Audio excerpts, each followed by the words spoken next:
আজকে আমরা গিটারে সারেগামাপা বাজানো শিখব। C major scale, open position বা নাট পজিশন।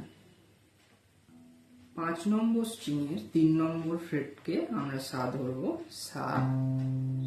4 নম্বর স্ট্রিং ওপেনে রে, 2 নম্বরে গা, 3 নম্বরে মা, 3 নম্বর স্ট্রিং ওপেনে পা,